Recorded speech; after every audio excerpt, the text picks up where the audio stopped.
I am Reed. I am one of Rick's 5 siblings, one of the younger ones. And I'd like to start out by extending my deepest condolences to all the families who have been touched by this tragedy. Although my heart is deeply saddened, I am confident it will heal in time. And to all of you who share my feelings of a sad heart, I just want to encourage all of you to remember the good times of Rick and to remember forgiveness.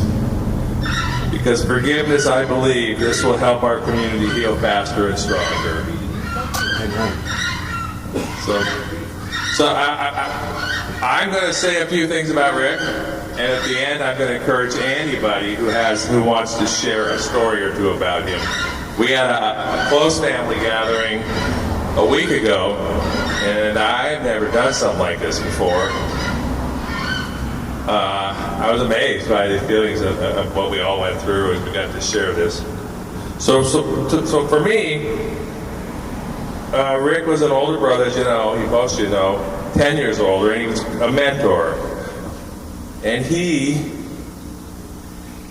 was just always there for me. And growing up, he was the one who gave me the skills to become the man I am today, who taught me, how to be this person. Rick was a businessman. He was a horticulturist. Rick was a harbor commissioner, a supporter of youth sports.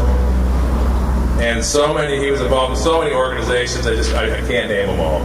But most of all, he was an individual who loved all the people here in Humboldt County and the natural beauty of Humboldt County, hence freshwater farms. As I said,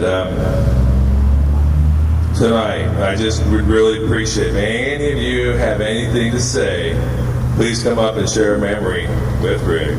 And it would be an honor to myself, and I know to my family as well, to hear them. Thank you, God bless you all.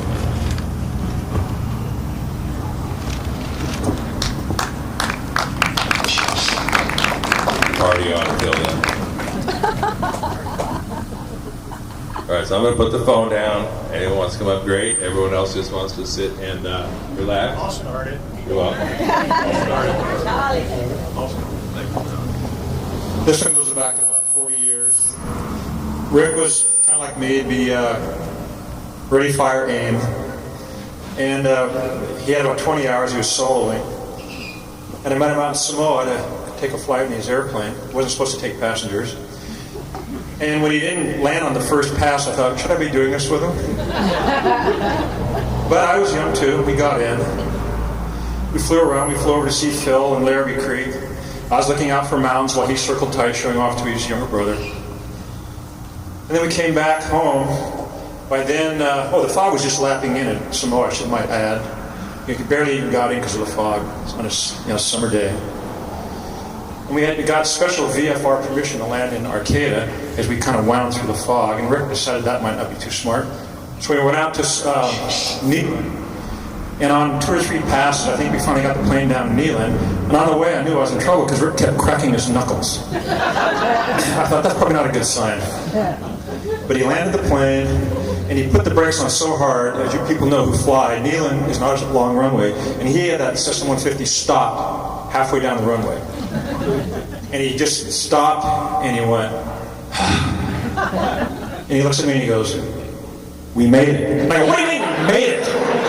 Anyway, that's my story about Rick. And there's a million of them. Come on, somebody's got to keep this thing going. Let's go. Come on. Okay. I'm Sue Wallace Larson, and my memory goes back to elementary school. And Rick had the greatest little pony called Soapsuds. And I would go over to his house and ride Soapsuds. And he would let me wear his English riding boots. And I thought I was so cool in those English riding boots. And that was my greatest memory of Rick. Anyway.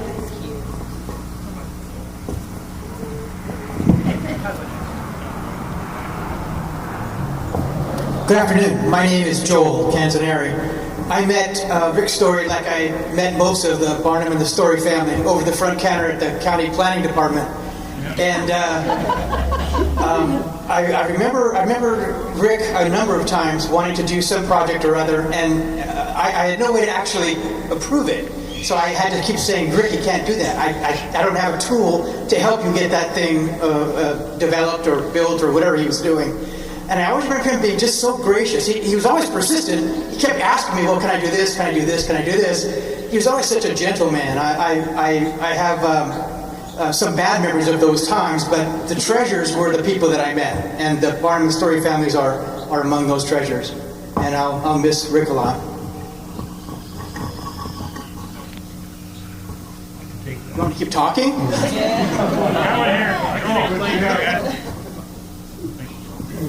I'm Don Allen, and I've known Rick for forever, I think. I've done a lot of work out of freshwater farms and stuff.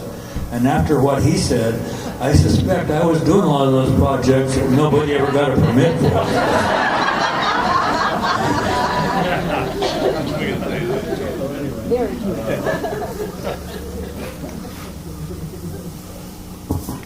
Hi, I'm Cindy. I used to work for Rick at Freshwater Farms. There's nobody like Rick. Seriously. He was the cutting edge. He had such great foresight. He was the beginning of greening. He loved the wetlands. He loved plants. He had passion like no one else, and it pulled him through the last injury that he had. He was an amazing person.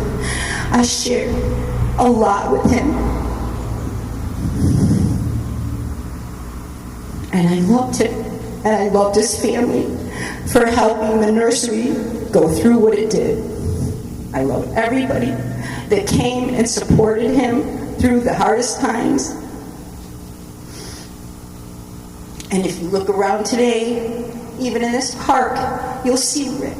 Because he donated and he planted so many plants in this world, and we get to breathe him.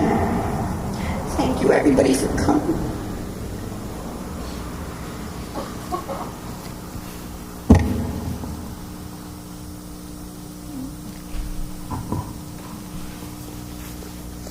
Hi, my name's Daisy. I first started working for Rick back, I think it was 1999. Actually, my son David started there first, and he ended up through the years hiring all of my kids and me. And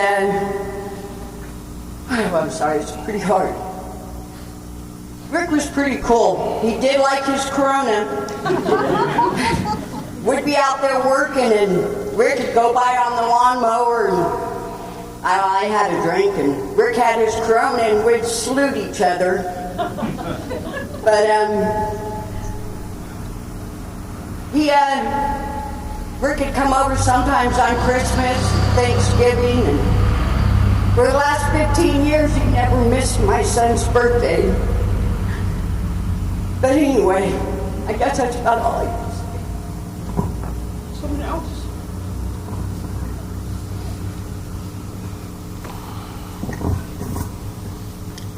Hi, I'm Beth Amon, class of 71. I knew Rick in high school and I always really liked him, but my memories are more recent. I live in Freshwater and I consider Rick a neighbor. Every time I went down the road to Three Corners and turned to go into Eureka, I'd check out his place. I had many conversations with him, and I always used to run into him in Safeway. We had many conversations about the distressing price of Beneful, which he fed his aged Rottweiler. And I'm a dog lover too, and I watched his dog get older, and I was just so pleased to the heart when I saw that Rick had bought a ramp for his riding to get up into his truck. That's so sweet. I'm dying to know what has happened with his dog. Tell me. I have her at my house. Oh, fabulous. And I have a ramp as well. I love it. I love it. Thanks. Oh, yeah. Bless you. Been worrying about that? I took care of it the next day. Well, gosh, y'all know what I've done for him. Took care of the dog. Can't top that. Well, you know, I agree. So after Beth is here, I'm class of 73, just to keep that going. Phil Storre, Rick's younger brother by 2 years. 2 thoughts that I had about Rick. In the last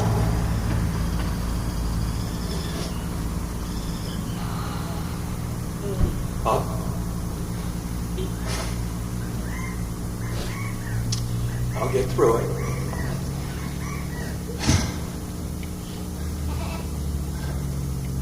In the last year, I was, Thursdays for me were taken up. Most days, lunch with my father, and then a meeting with Rick afterwards. Now, I don't know if you folks know this or not, but there was a little bit of a divide in the family. And so I was able to help bridge that somewhat.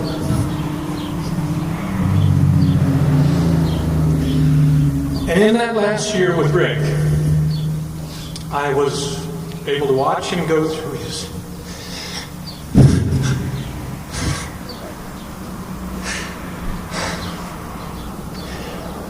Gee, I didn't do this privately, I do it publicly. You're amongst friends.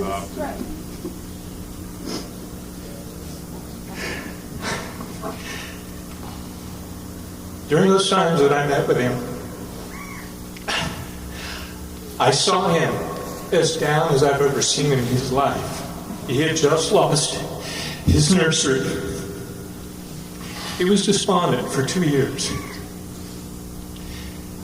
And in talking with him and sharing ideas with him and green lighting, I was able to help him start thinking forward maybe.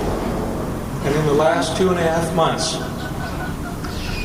he started cleaning up his house. He started cleaning up the outside. Thanks, fellas. Stick close. He started cleaning the outside up, and he started replanting seedlings. And he started asking me, how can I do this? How can I get started again? And it was such a joy to my heart to be able to help him to move forward. And son of a gun, it breaks my heart to not see him be successful another time at what he loved to do. Now, that's that one. The second one is this. And I didn't really think about that until yesterday, this second part.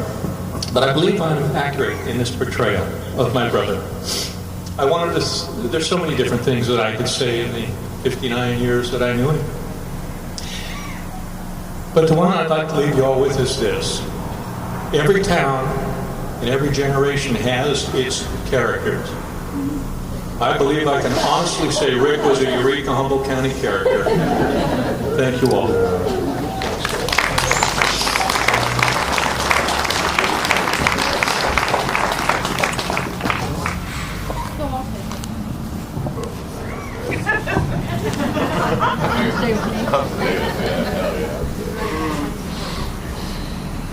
Can you hear me? So I'm Sister Helen, and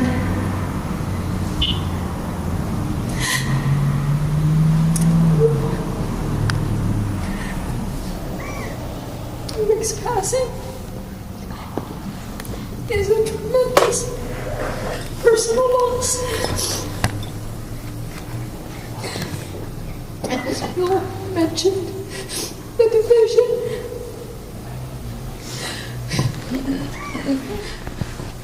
amongst the siblings, it was not that much, and a lot of it, well, anyway, a lot of it had to do with Rick, so thank you for the support.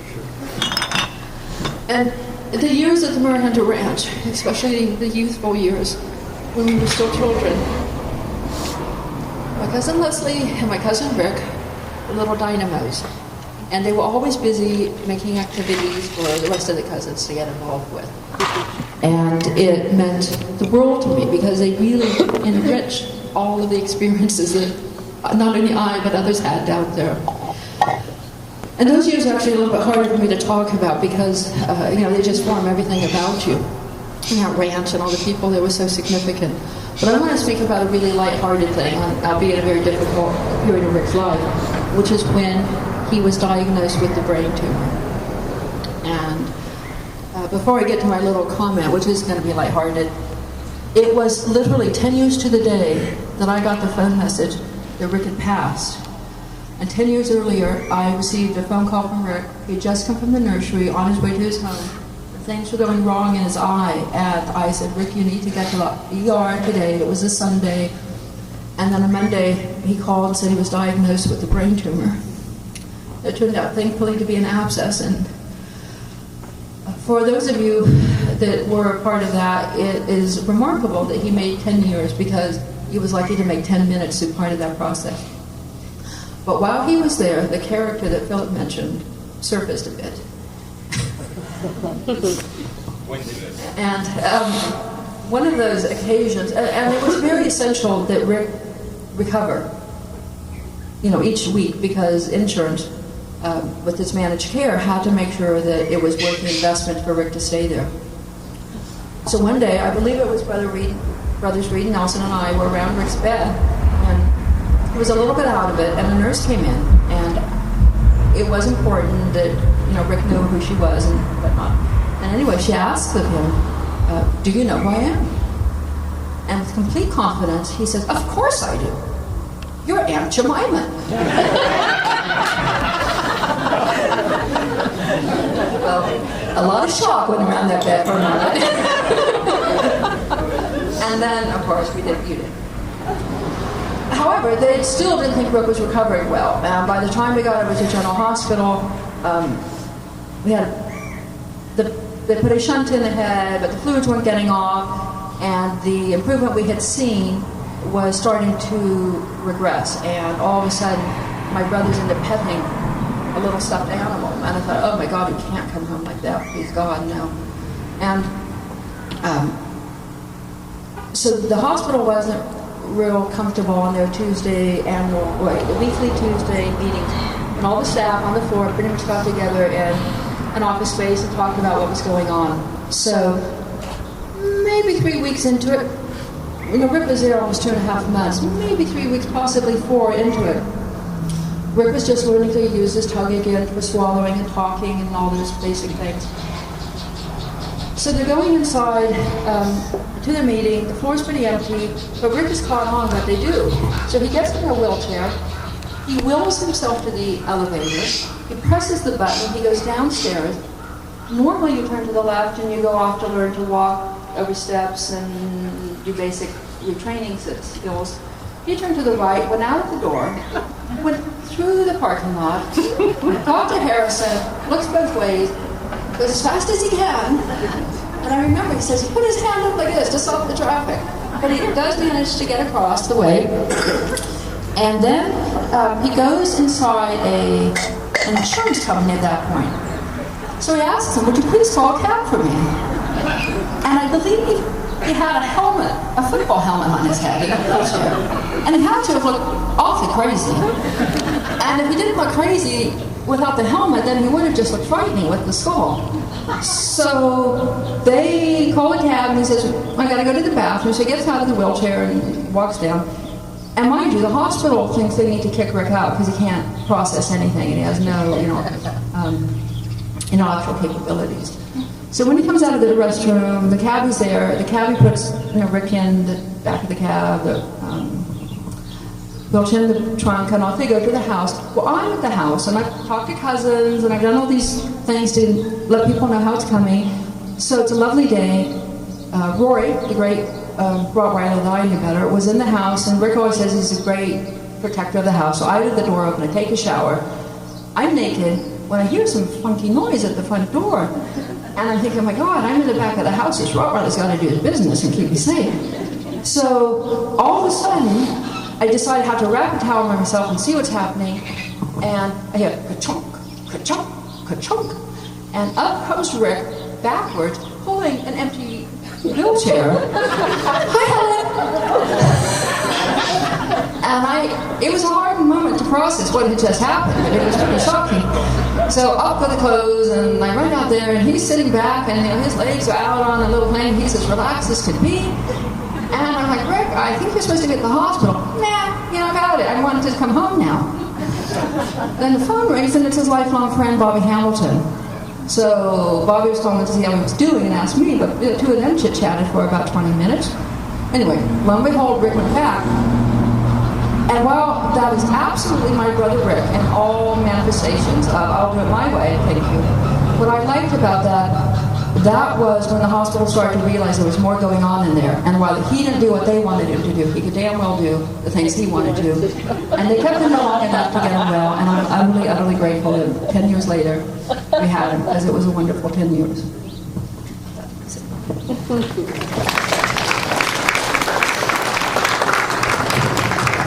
Anyone else?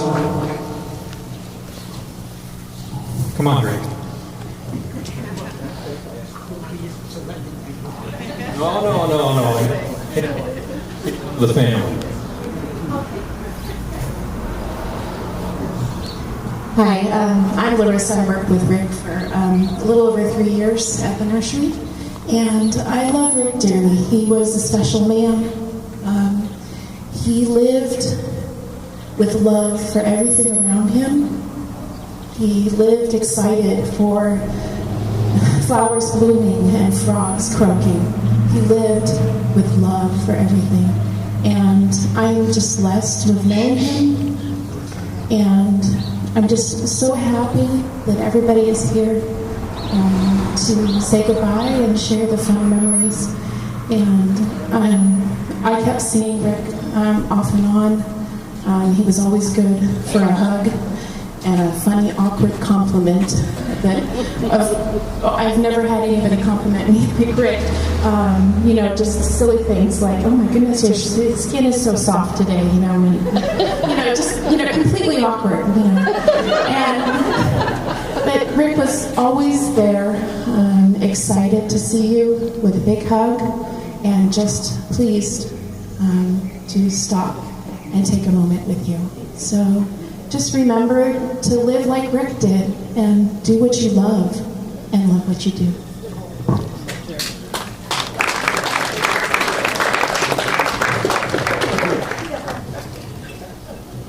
Don't know how it devolved on me to be out here in the middle of you all this. Anyone else?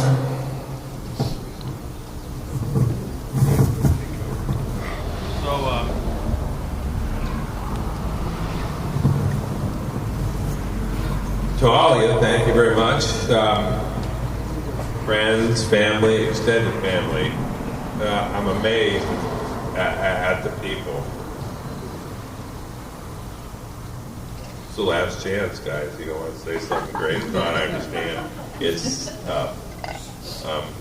And we're gonna open it as long as you want, but I'll close it. We're gonna sit back on a party right away. Last chance. Hi, I'm Monty, and I worked with Rick for the last year at Freshwater Farms.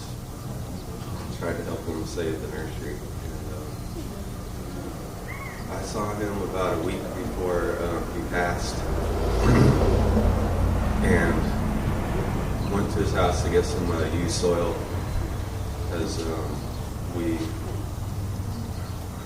when he lost his nursery, he moved all of his stuff to Redwood Acres, and then he couldn't keep up with the payments at Redwood Acres, so I took over the payments and let him store all of his plants there and started propagating my own. So I went there about a week before he passed to get some used dirt, and the two brothers were in the backyard cleaning up, and he was really excited that he was going to stop by my species. So he took me back there and showed me some flats that he had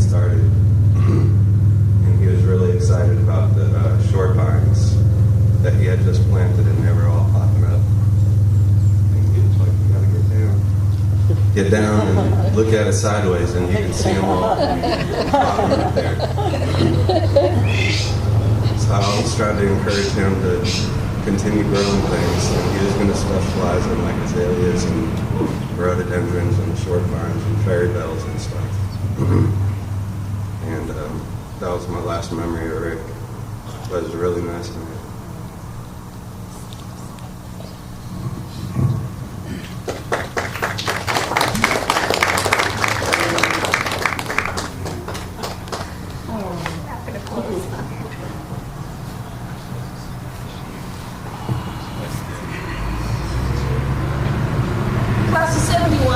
Class of 71, and I'm Judy Sandmiller, and I do have one of the Storre pins from when he was running for the senior class president.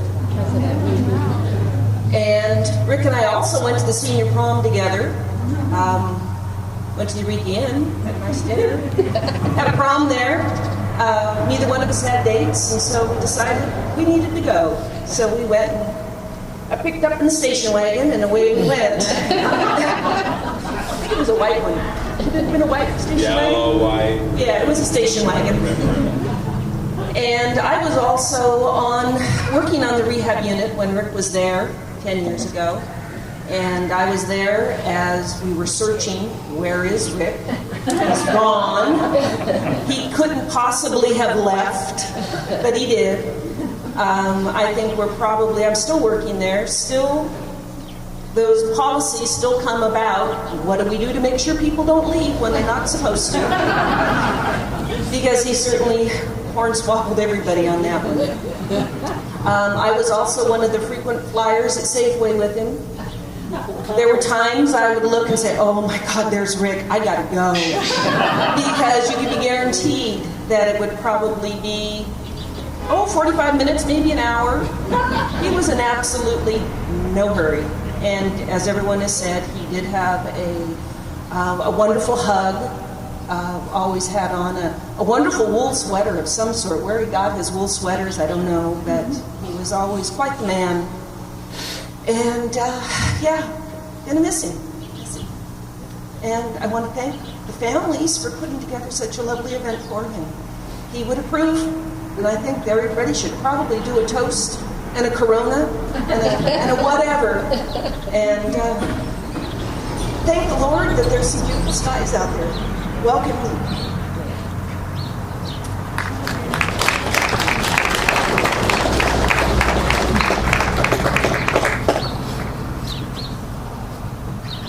You guys want to dance? You want to talk? It is, by the way, the last chance to talk, so think about that.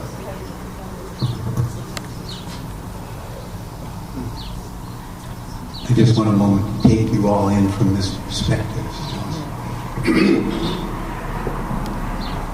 I'm Jerry Post. I have known Rick since I moved up here in 1981 as the editor of the Times-Standard. And it's been fun hearing some people jump out of the past, some voices, Joel Canzaneri and Phil Storre, people I worked with or talked to at different times along the way. I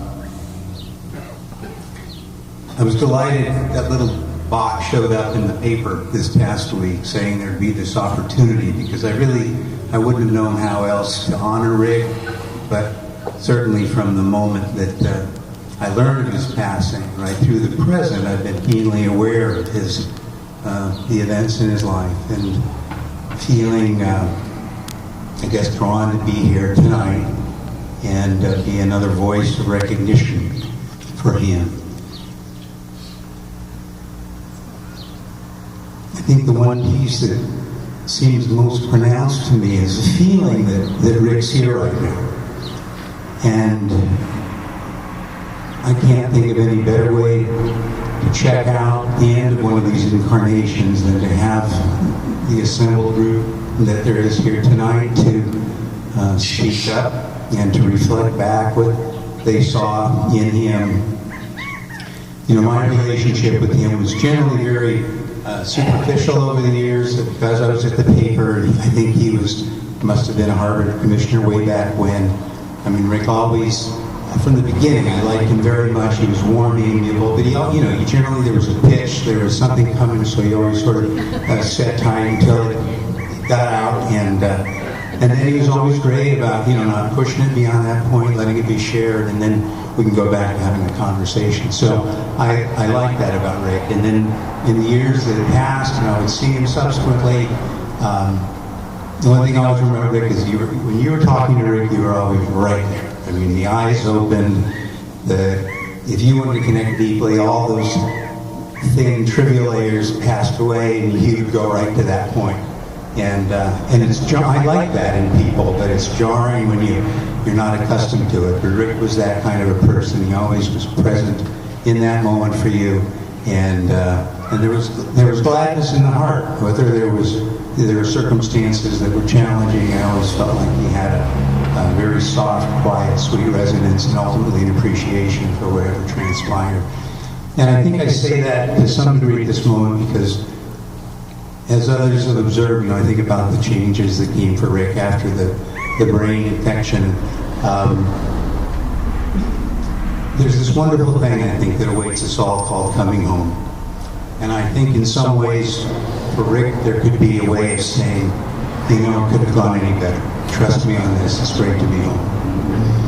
And I feel that the loss and the heartache generally occurs on this side, but he endures, and there's an awareness and an embrace, I think, of the journey completed at this moment, but the greater awareness of the journey to continue. And I'm so happy to hear that these little seedlings were propagating, and that hopefully they'll find their way into the ground, and he'll continue to be a presence amongst us here. So, blessings to you, Rick. Thanks for the opportunity to say goodbye.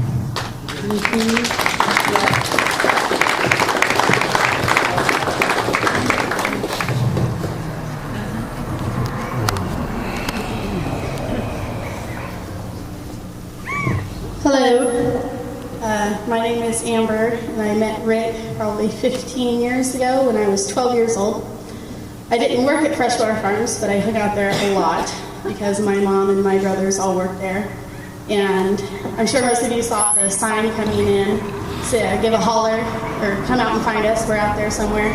Well, it kind of became my job, because I like to read, is I'd sit at the desk, and whenever someone would come, I would be the person to run and find someone.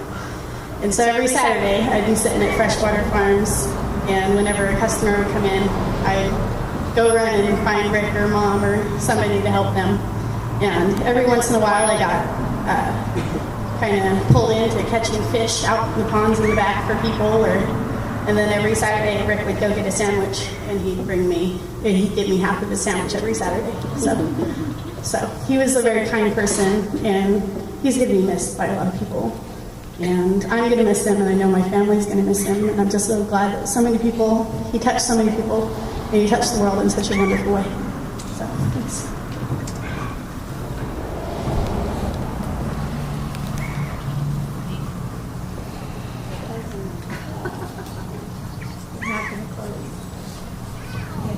I'm Kathleen Christensen, and I am one of the cousins, and Rick was the camp counselor at times out at Miranda Ranch. And one of the activities that he led that I remember as a camper was he got a Mach 1, which is some sort of a souped up car. I don't know what year it was. And he decided he would put as many people as he could into the car and go test it out. And so we drove down the Miranda Road until we got onto Highway 101 between Miranda and Garberville. And he put his foot down on the floor, and off we went. And I just, when I'm thinking of Rick and I'm hearing people, getting, how are we going to remember Rick? And I decided I want to remember Rick with the joy on his face as I don't know, I know it was at least Mach 1 that we hit. I was trembling in fear in the back, but just the joy, and the windows were open, and just the 8-track. Yeah, the 8-track, whatever was going on, he was digging it, and he was so happy, and he was so full of joy, and so that is what I decided to take with me. Thank you, Kelly. By the way, Charlie had the Camaro. He always tried to beat it and lost. I was underpowered very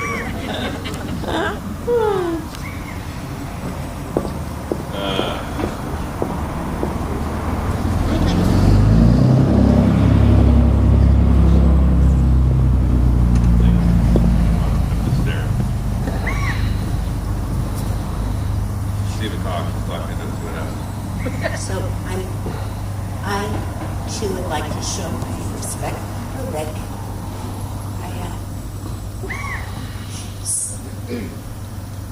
When I first got out of college, I went to work for it was called being stand-on story writer. And Rick, he would come in, I think at the time he was a lumber salesman, and then later he became a landscape contractor. And somewhere along the line, I think it was his mom, felt that he wasn't keeping his books. So I was the one delegated from the office to go see if we could help Rick with his books.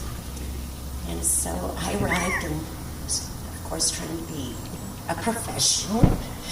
And his first comment to me was that, "I think you're a spy."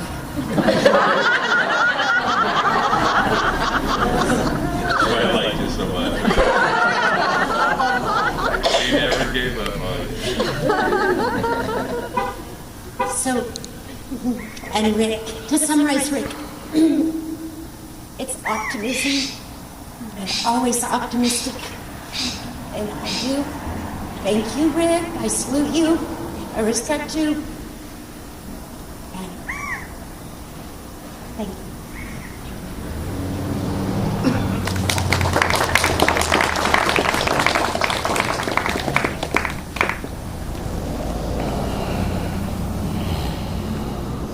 You just don't want to go out there. I would like, honestly, I would like everyone to speak. I really would. Okay. Sorry, I didn't have time to change out of the costume. Exactly 1 year ago to the day, I got Route 19, which includes Rick's house on the 2100 block of Paris. First time I met him, I came up and I gave Ed a huge hug, and he says, "Oh, thank you, God, there's a carrier that loves dogs. I will finally get my mail every day." And he did, and Anna got her biscuit every day.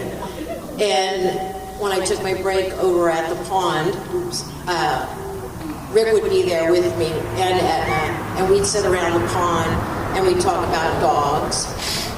And I thought, well, that's nice. He's a nice guy. He likes dogs. He's okay. The next day, we met at the same place. We talked about dogs. And the next day, and every day for the last year, we've talked about dogs. And when it was cold, he'd bring me hot tea.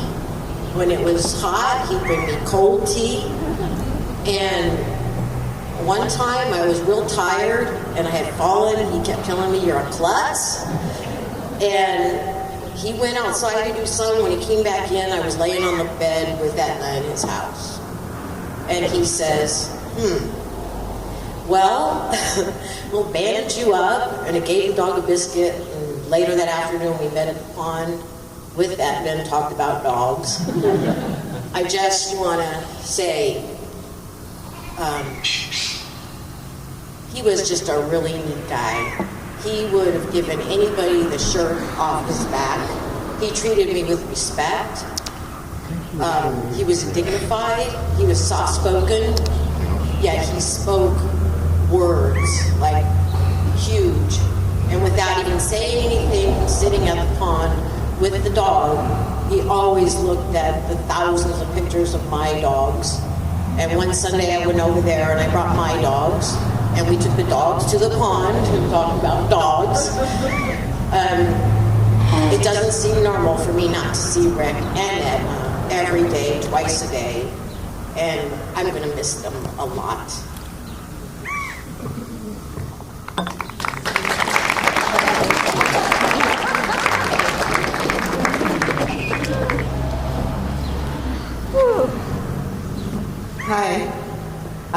church. It's big. I didn't really know Rick that well, but I worked at the nursery the last year that he had it, and was a volunteer, tried to help save things just a couple days a week.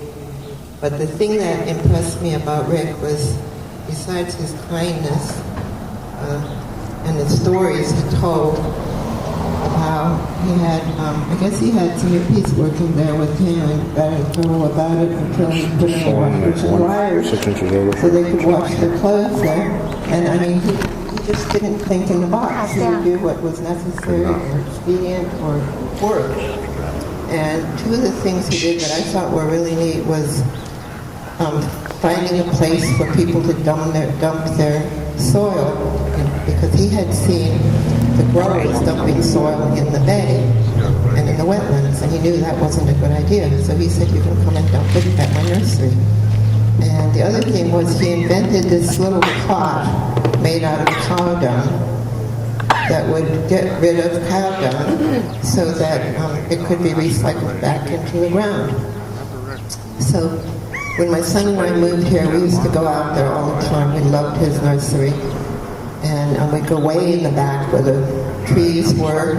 And if we could find 2 plants growing in one pot, we'd think we got a really bargain and we would take it.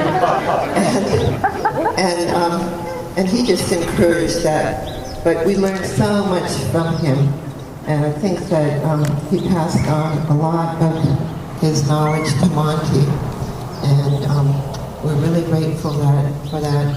And I just cherish the memories that we have of being with him and being his friend.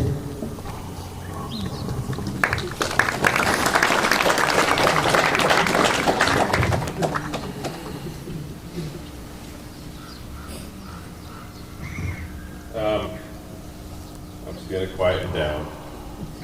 So we're going to call it. I don't see anyone standing tall, walking forward. I will say, may you all have the good fortune and the good luck to live a life like Rick and have the love in your heart that he did. The world will be better off. Rick, I love you much. I miss you. Thank you. Let's go.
officer stood up there, good-looking guy too, stood up there all, and he got down off the bench and walked over and gave me a big hug. And the officer sitting there looking and, don't you do it again, young lady. And he let me off. As I gave you the big hug, that officer said, obviously not guilty. Yeah, that was good.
Just